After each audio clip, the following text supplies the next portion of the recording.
c'est Philippe de Mediacom TV. Je suis très heureux de vous retrouver pour ma première véritable vidéo sur ma chaîne YouTube. Et sans plus attendre, je vais lancer les hostilités avec la première série que j'ai appelée Focus Métier.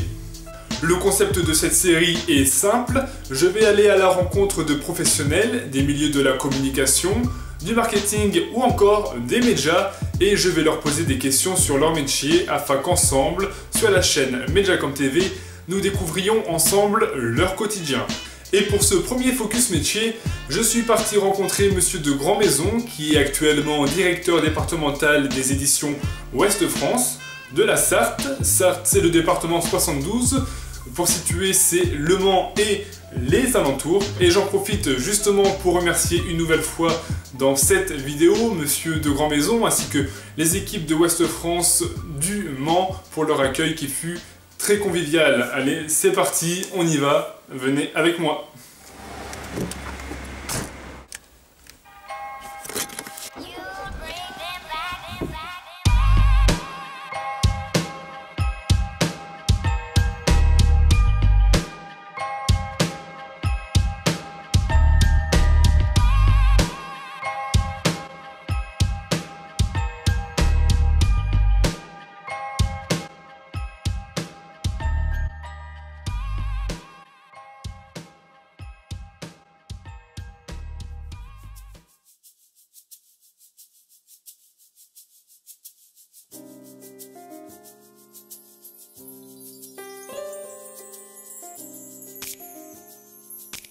Avant tout, je vous remercie de me recevoir.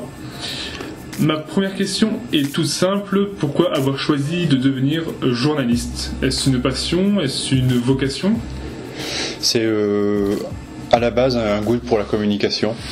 Donc peut-être qu'il y a des prédispositions qui amènent à aller vers l'autre. Et puis c'est aussi, entre guillemets, une passion pour le lien social. Je pense que moi j'ai toujours cette phrase de Saint-Exupéry qui dit que la grandeur d'un métier c'est d'unir les hommes et il me semble qu'un journaliste c'est quelqu'un qui construit des passerelles dans une société où les gens ont plutôt tendance chacun à se refermer dans leur chapelle, dans leur domaine d'activité. Enfin, on voit bien que on va pas spontanément vers l'autre. Voilà. Et peut-être que c'est ça. Maintenant, je me suis pas réveillé un matin en me disant je serai journaliste. C'est quelque chose qui se mûrit. Voilà. Mais c'est une envie de communiquer. Ça, très clairement, il y a peut-être des gènes de communication. Je sais pas. D'accord. Ma seconde question, elle est moins simple. On parle de plus en plus d'une crise de la presse écrite. On lit souvent ça sur Internet ou dans les journaux, dans les magazines spécialisés. Et c'est bien souvent qu'il m'arrive de lire les mots tels que licenciement, réduction d'effectifs, baisse d'audience, mesures économiques. Est-ce que finalement le journalisme est-il devenu un secteur saturé? Et peut-on encore vouloir devenir journaliste? Oui. Très clairement. Regardez, moi j'ai bientôt 50 ans, donc dans 10-12 ans je partirai. Il faudra bien que... Enfin, l'homme sera dans notre secteur d'activité irremplaçable. Donc il faudra des jeunes. Il faut des jeunes. C'est vrai que pour le moment, le secteur est en difficulté. J'ai plus envie de dire que le secteur est en pleine mutation. Ouais. C'est vrai que depuis 10 ans, 8 ans, on connaît une explosion de tout ce qui est numérique et qui a complètement changé la donne. Mais c'est parti, c'est un petit peu comme les révolutions, c'est parti un peu dans tous les sens, dans le gratuit, un peu comme l'époque des radios locales, avant qu'on ait une bande FM organisée. C'est un petit peu ce qui se passe sur le numérique, et donc ça a chamboulé nos modèles traditionnels d'entreprise de presse, où on produisait un journal papier que l'on vendait. Ouais, il faut aller donner 1 euro pour avoir un journal, il faut avoir envie d'y aller, il faut vouloir le lire. Et là-dessus arrivent tous ces sites internet gratuits dans tous les sens. Bien sûr, la presse papier a un avenir, pas sans le numérique, pas contre le numérique, mais tout ça ensemble. Qu'est-ce qui est papier, qu'est-ce qui est numérique, qu'est-ce qui est vidéo. Un équilibre, voilà. Une complémentarité entre les supports en fait. Voilà, c'est difficile en ce moment parce que les entreprises se cherchent une nouvelle raison sociale, une nouvelle organisation, un nouveau financement, donc c'est difficile pour les jeunes. Mais pour moi c'est une certitude, il y aura toujours ce besoin de médias de qualité. Et qui dit médias de qualité, on aura besoin de jeunes. Voilà, on a une période qui est difficile. Aujourd'hui, vous connaissez plus de CDD que de CDI, souvent à rallonge. Voilà. Mais un jeune professionnel dans les médias de qualité, il n'y a pas de problème, il a une place chez nous. D'accord. Ma prochaine question concerne les termes insécurité de l'emploi et précarité. C'est des termes qui sont beaucoup utilisés lorsqu'on parle du journalisme. On se demande si l'on peut finalement avoir un quotidien serein en choisissant cette voie. La réalité du terrain pour le moment, c'est que tous les jeunes démarrent en CDD, mais c'est des contrats. Oui. Chez nous, c'est très structuré. On a des jeunes qui font jusqu'à des CDD de 18 mois. Voilà. Mais les choses sont très claires, c'est-à-dire qu'une fois qu'ils sont dans la rédaction, ils sont comme un CDI, et en plus ils se font de l'expérience professionnelle, et en plus chaque titre, chaque groupe de presse peut conseiller à tel CDD de prendre contact avec telle personne. C'est le carnet d'adresse. Si vous voulez. Donc précarité, oui. Dans le début de carrière, il y a un peu de précarité, mais très clairement, quelqu'un qui tient la route, il aura ses mois de CDD et c'est le point de passage obligé pour aller vers un CDI. D'accord. Donc c'est pas, par contre, vous voyez, c'est pas du n'importe quoi. Aujourd'hui, c'est cadré par des écoles de communication de journalisme et c'est cadré par des contrats qui sont juridiquement blindés. C'est-à-dire qu'on ne fait pas n'importe quoi. Oui. Voilà. Très bien. Merci. Quelles sont les études que vous conseillerez pour devenir journaliste de presse écrite ? On parle souvent des grandes écoles. Sont-elles un passage obligé pour se voir ouvrir les portes de la profession ? Ouais. Je sais qu'il existe aussi des IUT. Alors, il y a actuellement 12 grandes écoles. Enfin, 12 grandes écoles, je dirais 12 écoles. Oui. Les deux grandes écoles sont Lille et Paris. l'ESJ Média et le CFJ, et vous avez des IUT aussi de journalisme, je pense à Lannion, à Bordeaux, etc., qui sont des écoles qui tiennent très bien la route. Et non seulement elles tiennent bien la route, mais elles sont reconnues par la profession. Donc nous, journalistes, nous avons passé des partenariats, des accords avec ces écoles. Donc le seul conseil que je donne à un jeune qui souhaiterait être journaliste, oui, il faut faire une école. Ça, c'est un point de passage obligé. Et il faut s'assurer que cette école est reconnue par la profession. Oui. Voilà. Si elle est reconnue, il est sûr, pendant ses études, qu'il ira faire des stages rémunérés dans les journaux. Et ça, c'est le début du carnet d'adresse. D'accord. Voilà. Et si on vient d'écoles qui ne sont pas spécialisées dans le journalisme, je pense notamment à peut-être des licences de lettres ou des écoles en communication, ce genre de choses. Il y a aussi possibilité d'avoir des passerelles entre... Oui, il y a des possibilités de passerelles. Alors, quand on vient d'une licence qui est plus généraliste, probablement on vous conseillera de faire une école de journalisme. Oui. Et c'est pas trop tard. Hein. Un jeune qui a une licence, un jeune qui va avoir autour de 21 ans, c'est pas trop tard. Vous avez des écoles de journalisme qui se font en 2 ans. Ça veut dire que c'est quelqu'un qui arrivera sur le marché de l'emploi, s'il se débrouille bien, à 23-24 ans, avec une licence plus une école de journalisme. Ça me paraît pas mal. Mais l'école de journalisme est un point de passage obligé, ou éventuellement une école de communication qui a bien préparé aussi à la filière de journalisme. Après, je dirais que la clé, c'est de trouver les premiers stages pour mettre un pied dans l'entreprise. Voilà. Je sais qu'il y a aussi des études en alternance. Vous voulez conseiller du coup d'avoir un pied dans l'entreprise et un pied dans l'école de... Oui, c'est très bien. Oui. C'est très bien et on y revient. L'alternance a été un peu laissée de côté pendant des années. Les entreprises y reviennent, notamment parce que économiquement c'est intéressant pour une entreprise et qu'en même temps ça permet aux jeunes qui démarrent d'avoir un pied dans la formation et un pied dans l'entreprise. Donc finalement c'est un système où actuellement tout le monde, me semble-t-il, trouve bien ses marques. Ouais. Donc c'est bien. Maintenant il faut, avant de se lancer dans l'alternance, il faut bien repérer les entreprises qui le font. Ouais. C'est-à-dire que la concurrence dans notre secteur est assez rude, c'est-à-dire que beaucoup de gens veulent le faire et n'entreront dans le métier de journaliste vraiment que les gens qui s'accrochent et qui veulent le faire. Quelqu'un qui veut vraiment faire ce métier, il y arrivera. Mais il y a un peu de concurrence au départ, c'est un petit peu... faut donner un peu d'écoute. Voilà. Dès qu'on est jeune, le but d'un CV, d'un dossier, c'est d'être intéressant. Il ne faut pas hésiter à pousser la porte d'une rédaction en demandant si on peut être correspondant sur le campus ou... Enfin, il faut absolument se dire, mon objectif premier, c'est mon dossier pour l'IUT. Donc il faut mettre dedans des choses qui vont faire que vous allez être intéressant. Si c'est un dossier très basique, si vous n'êtes pas parti de chez vos parents, si vous n'avez pas voyagé, si vous n'avez pas eu des expériences professionnalisantes un peu intéressantes, et on va dire, mais on ne trouve pas dans votre dossier quelque chose qui nous donne envie de vous accueillir à l'IUT. Ouais. Voilà. D'accord. Généralement, ou ici à Ouest France, quelles sont les compétences professionnelles requises pour devenir journaliste? Il faut être hyper organisé. On a parfois l'image dans les films que le journaliste, c'est un peu le cow-boy, le bohème, là. Mais un journaliste aujourd'hui doit être hyper organisé. Hyper organisé. On a des agendas qui sont de plus en plus sollicités, vous voyez bien, hein, oui. Tous les enjeux autour d'un journal. Il faut être blindé, c'est-à-dire gérer son agenda partagé, être rigoureux sur tel ou tel événement, tout noter, enfin voilà.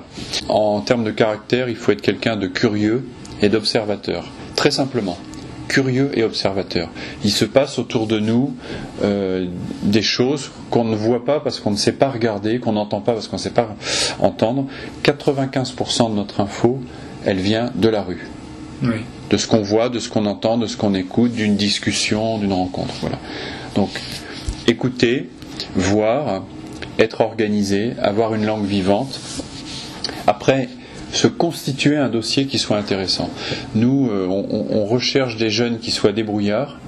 On est vraiment en demande de jeunes confrères et consoeurs qui soient débrouillards. Qui, quand ils arrivent, voilà, on leur dit écoute, je te donne un carnet, je te donne un appareil photo, j'ai besoin d'un petit sujet là-dessus.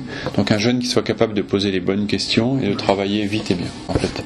Mais là, toutes les entreprises sont comme nous. Hein. Oui. On a besoin de gens qui soient...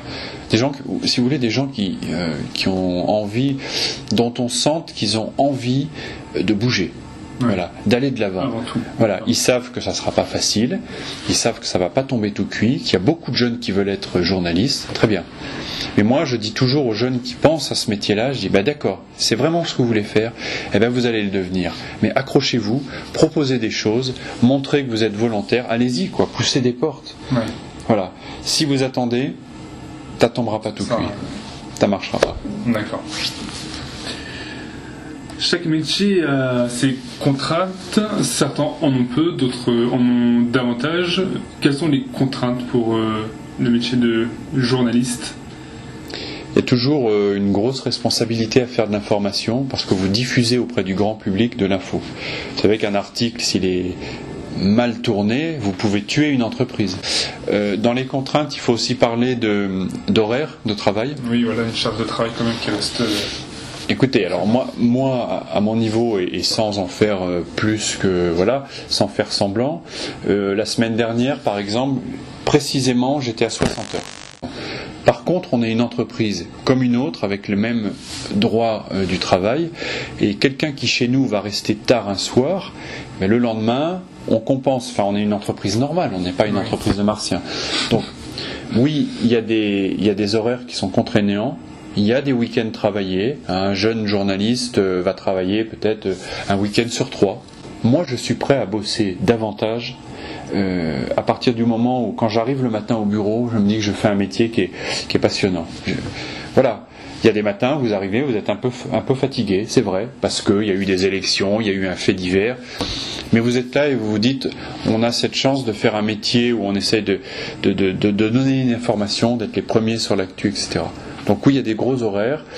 C'est pas les métiers les plus payés, certainement. Si vous voulez, si votre objectif de vie c'est de faire de l'argent, je pense pas qu'il faut aller vers le journalisme.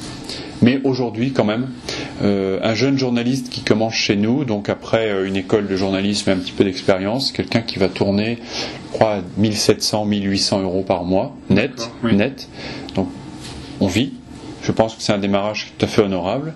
Et puis ensuite, c'est toute la question de savoir est-ce que c'est quelqu'un qui va vouloir prendre des responsabilités ou est-ce que non, vous restez journaliste mais pas de responsabilité, voilà. Après, il y a un moment où c'est vous en fait qui serez appelé à choisir, prendre des responsabilités, progresser, avoir des échelons, accepter de bouger.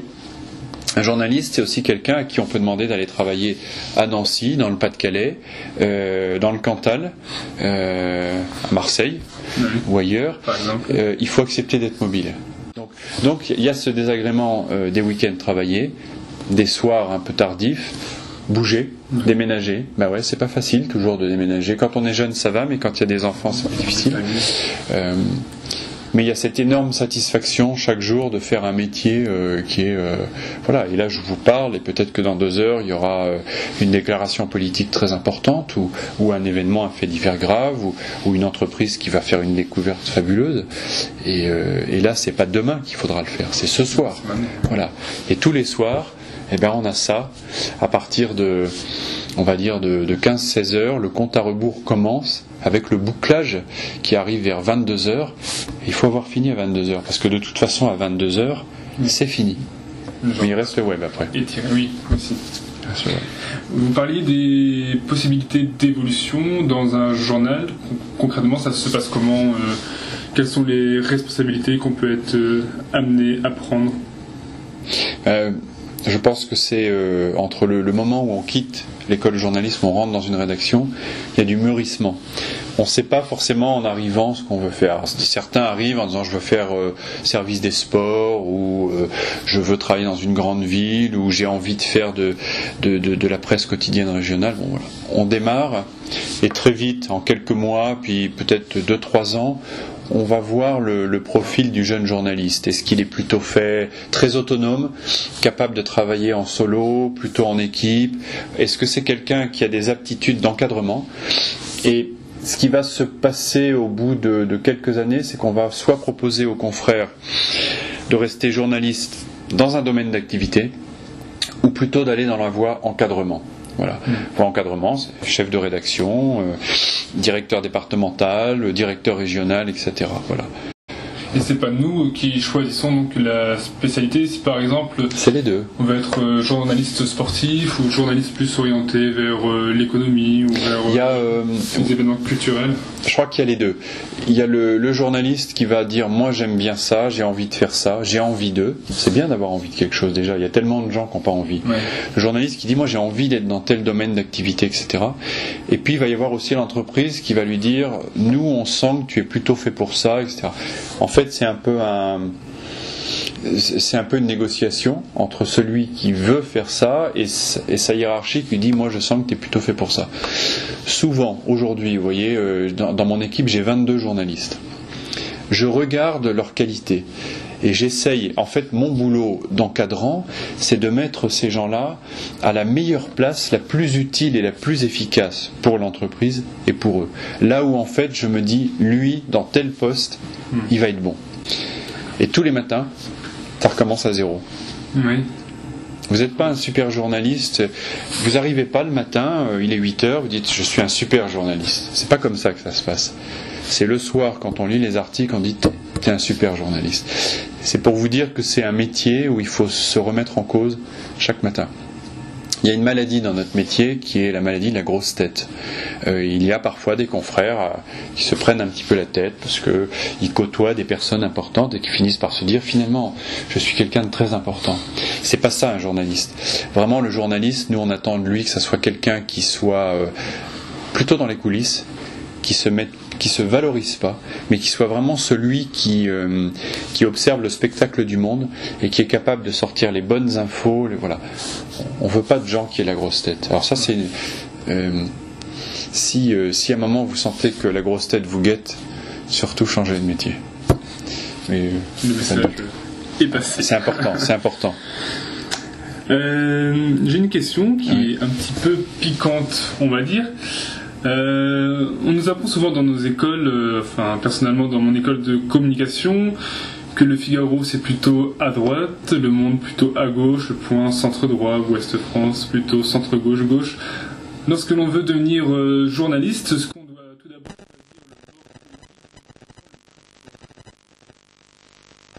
je vais vous faire une réponse qui est d'abord liée à la classement des journaux. Vous avez une presse quotidienne nationale, une presse quotidienne régionale et une presse d'opinion. Alors il y a des passerelles, mais on va parler de façon caricaturale. Le Canard enchaîné, c'est de la presse d'opinion, d'accord ? Le Figaro, c'est de la presse quotidienne nationale. Mais on sait très bien, quand on achète un journal en kiosque, on sait très bien ce qu'on achète. C'est-à-dire que chaque journal a sa ligne éditoriale. Oui. Voilà. C'est aussi simple que ça. Nous, par exemple, à Ouest France, on est un journal démocrate chrétien. Certains nous disent qu'on est centre-droit, centre-gauche, voire très à gauche.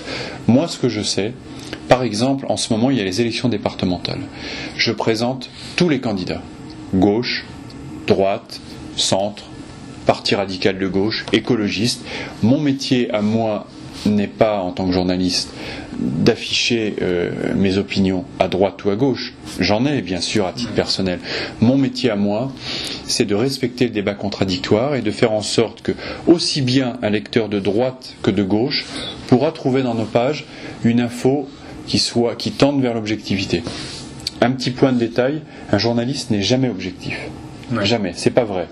On ne peut pas dire que quelqu'un qui écrit objectivement. À chaque fois que vous écrivez quelque chose, vous avez été influencé par quelque chose. Voilà. Si vous montrez un événement à deux personnes, elles vous raconteront le même événement différemment. Donc c'est pas vrai. Le journaliste n'est pas objectif, mais il y a des façons de tendre vers l'objectivité qui consistent tout simplement à donner la parole à chacun. Pour vous, de votre point de vue, qu'est-ce qu'un bon journaliste ? Vous avez parlé d'objectivité. Un bon journaliste, c'est quelqu'un qui sait écouter.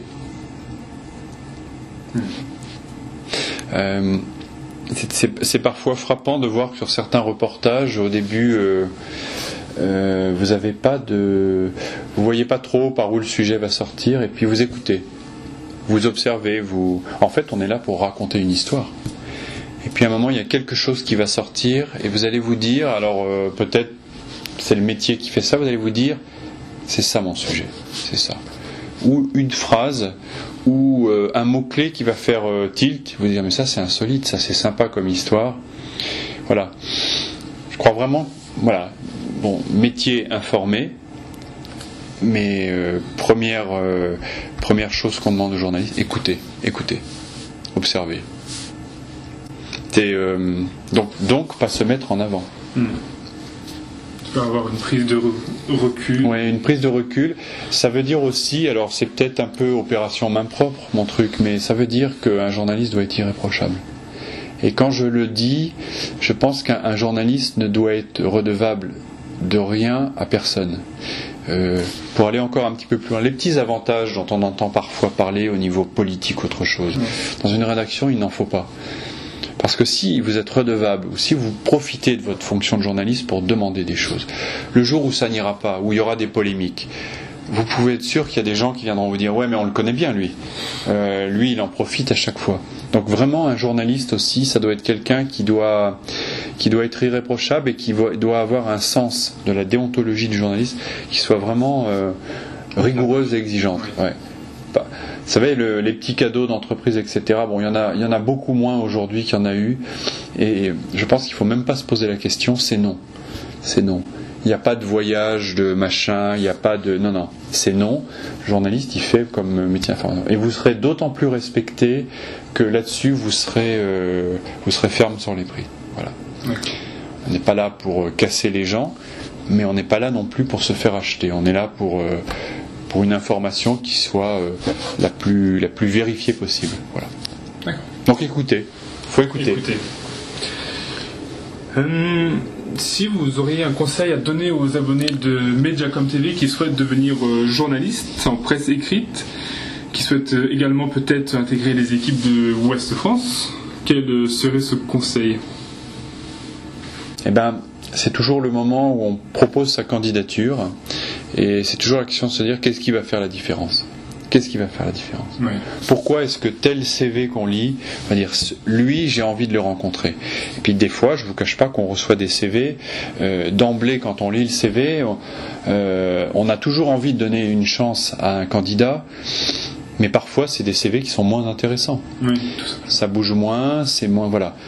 Donc en fait, il faut, la première des priorités pendant les études, je crois vraiment que c'est de muscler son CV.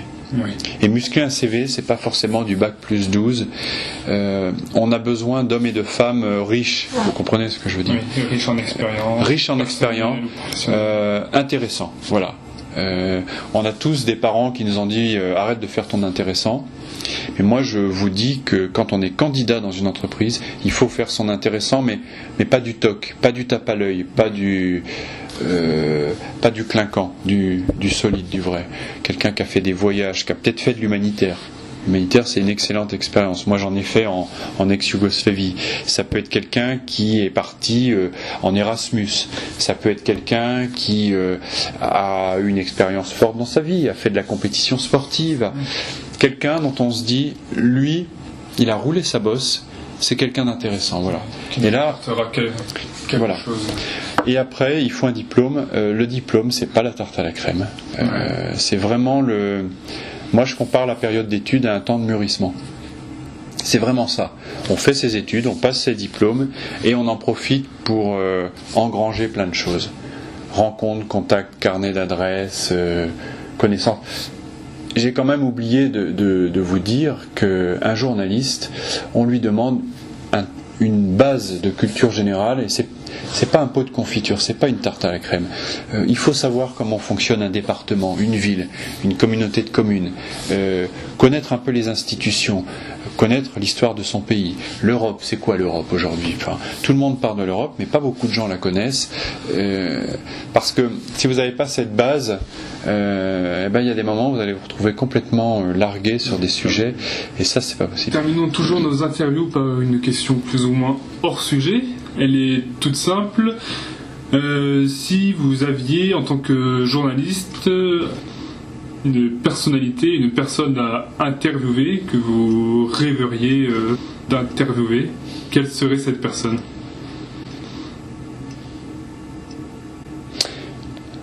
Je crois que j'aimerais bien interviewer le pape. C'était Philippe de Mediacom TV. Si vous voulez être mis au courant des prochains Focus Métiers qui seront susceptibles de vous intéresser, si vous souhaitez également suivre ma chaîne YouTube Mediacom TV, je vous conseille simplement et fortement de rejoindre mes réseaux sociaux en cliquant ici pour TweetTweet et là pour Bobook. N'hésitez pas également à vous abonner, c'est lui qui vous le conseille. Vous pouvez enfin publier un commentaire, mettre un j'aime et partager ma vidéo. Ça aidera ma chaîne à se faire connaître. Je vous remercie beaucoup et je vous dis à très bientôt dans une nouvelle vidéo sur Mediacom TV. Salut!